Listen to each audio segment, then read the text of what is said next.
Hello and welcome to my workshop.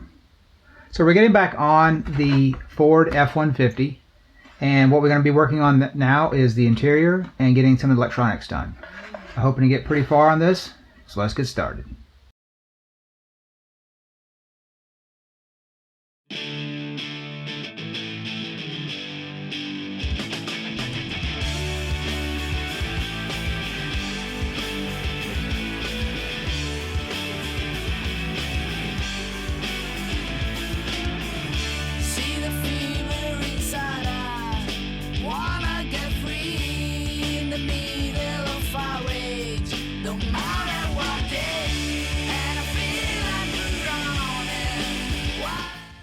With the body being close to finish, I decided to start getting the interior sorted. In order to get the details for the interior, it needs to be removable. This adds engineering hurdles which need to be worked out. Some things are okay to be glued in, but some things just need to be bolted in place. This means a lot of clamping and installing pieces to make sure there are no conflicts. This is a substructure for later gluing on the door panels. The substructure continues around the back of the cab. Most of this will be covered up with the seat, but it's nice to get the panel nice and flat instead of the lumpy part which shows the seams.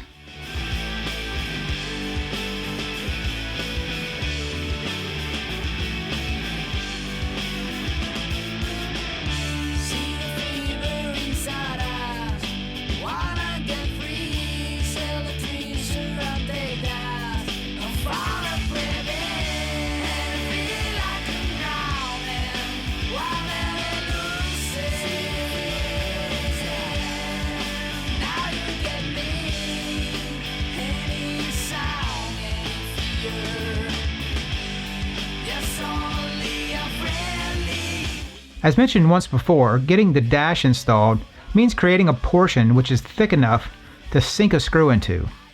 I mostly use M2 hardware for these smaller parts.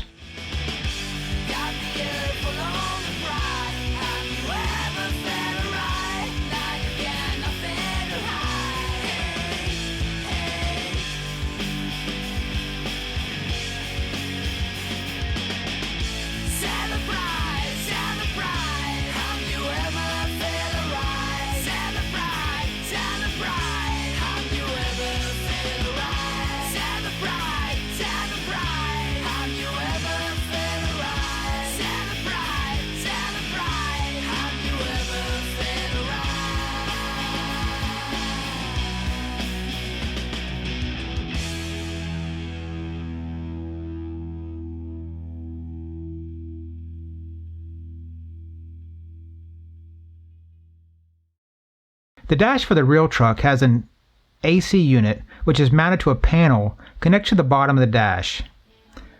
A thin strip of styrene was added and a few AC vents were glued in place.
The steering wheel is a really cool design called a banjo wheel. I ended up taking the column from the print and added it at an angle to the wheel to make it look like a tilt column. This was then mounted to a thin piece of styrene to the bottom of the dash.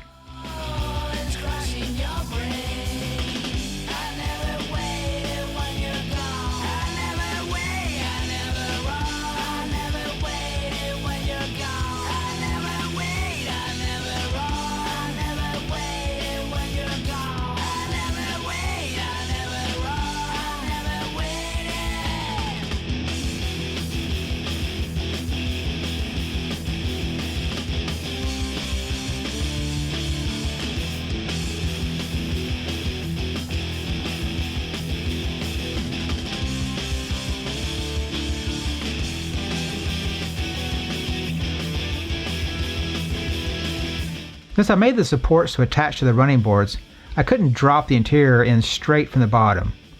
A slot was created with some styrene strips and a piece of a styrene sheet slipped in between them. This creates a channel to hold it firmly in place.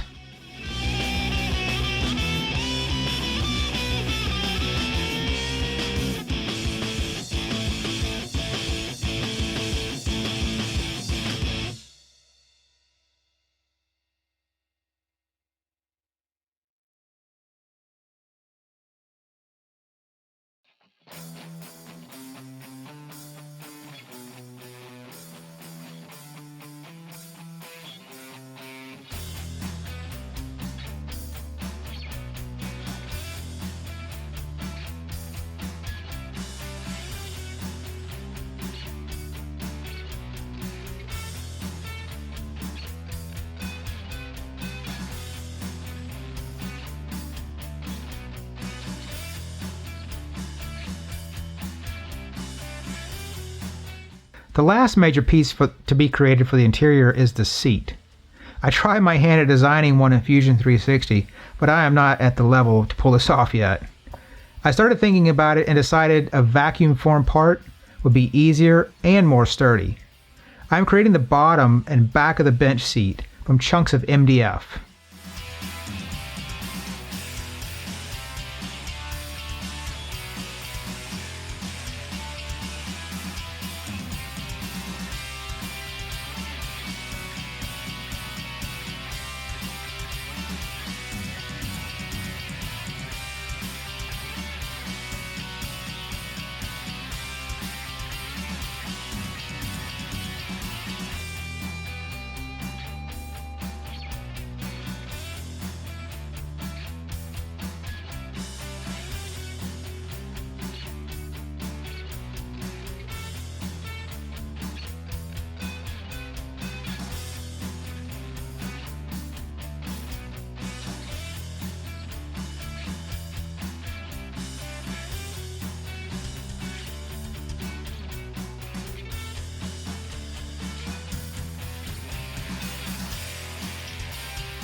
I wanted to show the pleats and seams for the seat. This is accomplished by first cutting a small channel around the seat. I then sand on either side of the channel to represent how the material is pulled into the seam.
The seat requires a little bit of scratch building once removed from the mold.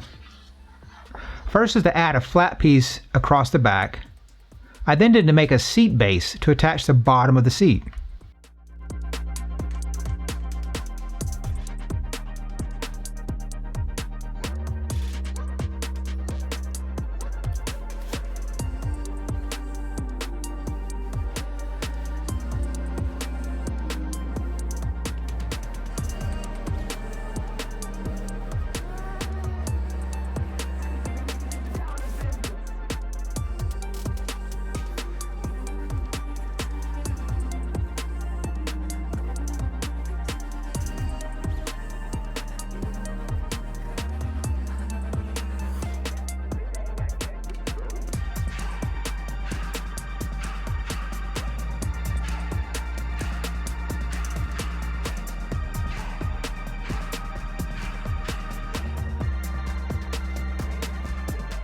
The real steering wheel has a light tan leather wrap on the steering wheel.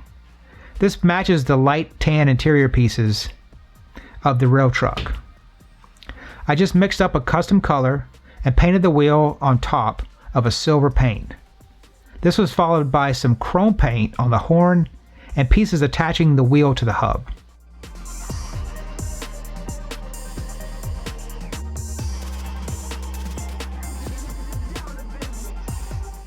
The AC vents on the bottom of the dash are painted black and just the edges receive chrome. I have tried all kinds of paintbrushes, but I found out to get a really good detail, you just use a toothpick.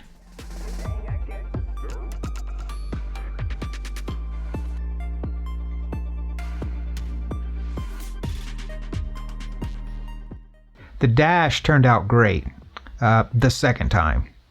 I had all of it complete and went to spray on a clear coat. Almost instantly the paint reacted. I had to scrap the entire thing and start over.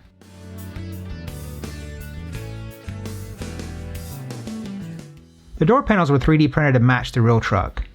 I noticed that there were power windows, which I painted chrome with Molotow ink. I also used a toothpick so I could just get the details right.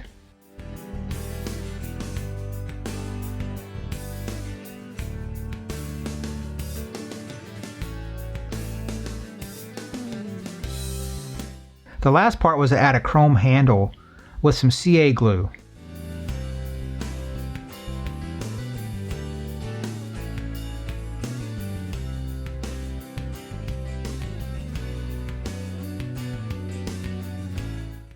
There's a console which is mounted to the roof.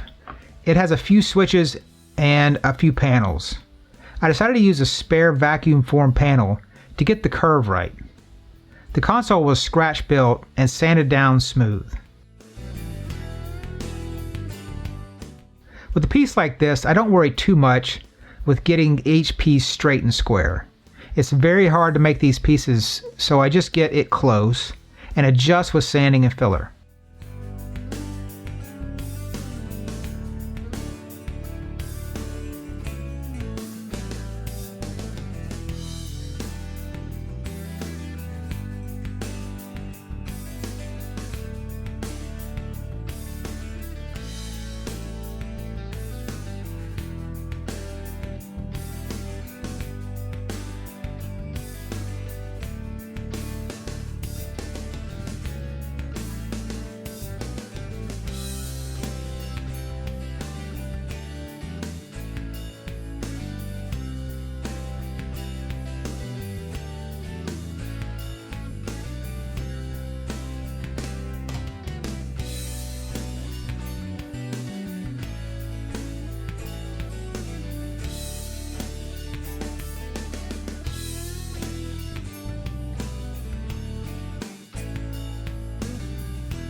Once I got the motor and gearbox in place, I noticed that it interfered with the lower panel slightly. I figured this might happen, so I used a curved piece to make clearance. This piece was just made by vacuum forming over a piece of PVC pipe.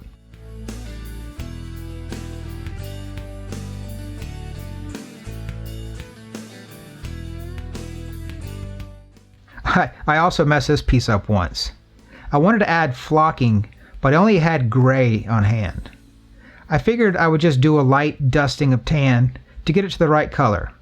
Well, this didn't work out so well. Ended up ordering the right color and remaking the entire piece.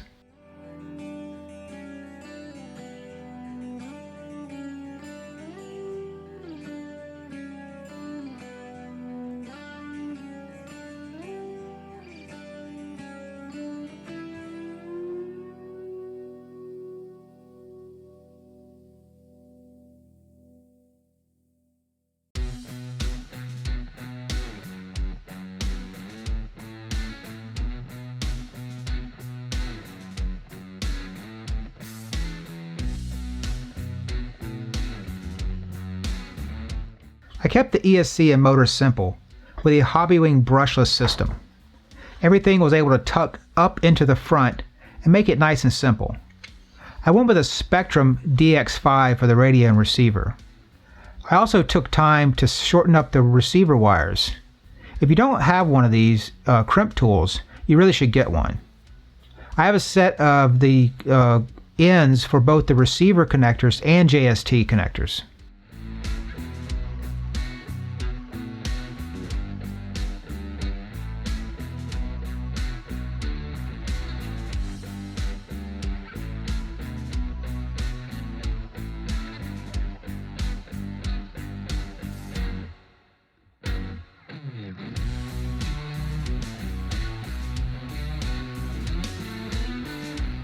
The battery will sit on a shelf, which is mounted between the shock towers. There's plenty of room under the hood for a decent sized battery.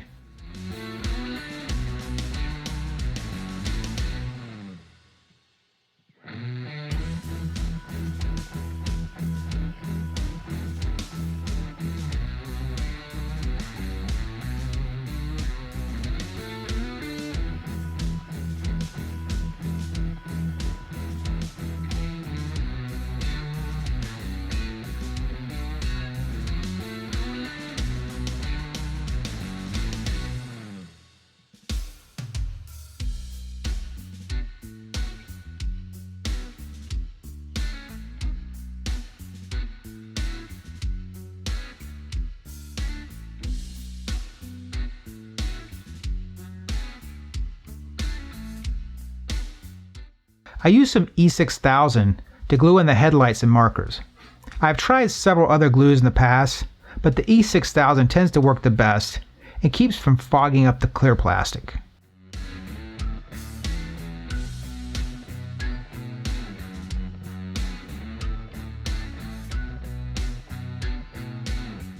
The roof console is tan interior color with a few body color inserts under the switches. I couldn't tell exactly what the switches were for, so I just used a few that I had 3D printed. These were painted with the Molotow chrome ink through my airbrush. The taillights are the small rectangular pieces from the Tamiya kit. They just get painted red with some clear Tamiya paint before gluing into the recessed holes. The headliner was made from some 1mm thick foam. I didn't have quite the right color, so I went with a light yellow and painted it to match the rest of the interior. To get the shape of the headliner, I pressed it into the roof and made cuts at the wrinkles. These were then glued back together, which gives it a formed shape of the roof. This was then glued in place along the roof of with the console.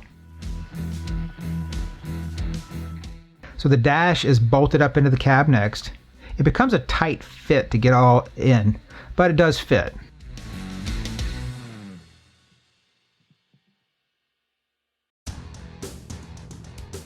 It's really hard to make sure all the pieces align perfectly, especially when some are glued into place.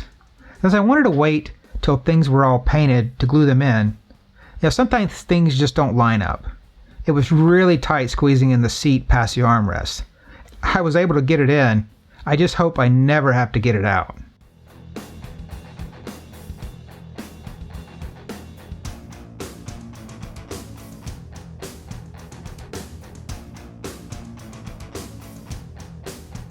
The last piece of the puzzle is the bottom panel. It slides into the grooves and has some M2 screws that hold it into place.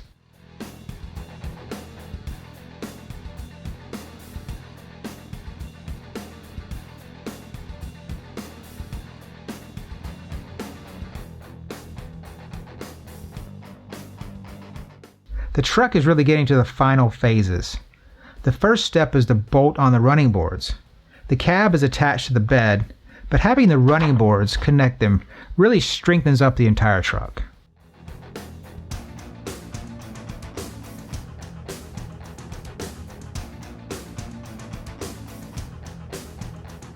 The bed has screws above and below the bed. The one below are just M3 screws, but the ones above in the bed, I use some M2 scale hardware. The real one doesn't have them, but I think it really looks good anyway.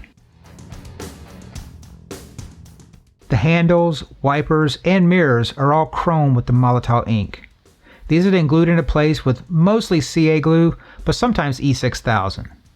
The E6000 is nice because it can be removed. I anticipate that at some point these mirrors will break, so they are glued on with E6000. All you need to do is cut off the old ones and glue on a new pair. I am sending a spare pair along just in case. I put off airbrushing the flames for about as long as I possibly could. I was able to use this time, though, to really think through the process. I often find that it's better for me to visualize what I want before I actually try it out. So a set of flames were found online and imported into the Cricut design space. From this, several sets of masks were cut out.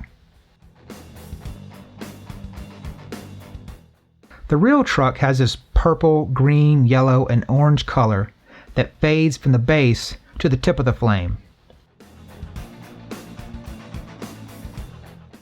I started at the tip of the flame and I worked my way towards the front of the truck.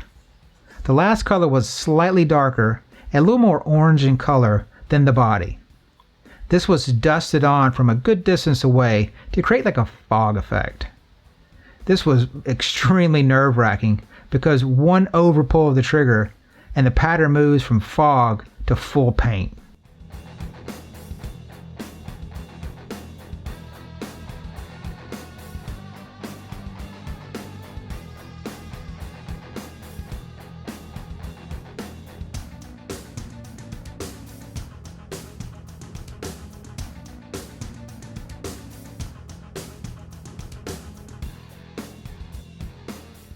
So the very last step was to wire up some LEDs. As mentioned before, making these LEDs is super simple. And with packs of 100 LEDs, dirt cheap. All you need is to look up the LED resistor calculator online and you're set.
This truck has turned into something that I am extremely proud of. I didn't realize how much detail this would receive at the beginning. Having the 3D printer has really opened up the amount of scale details that is possible. No more looking through my junk drawers to find something that vaguely resembles the part. Now I would just design it and print it out myself. I have another build which I believe eclipses this coming up with many more behind that. Until then, we'll see you in the rocks.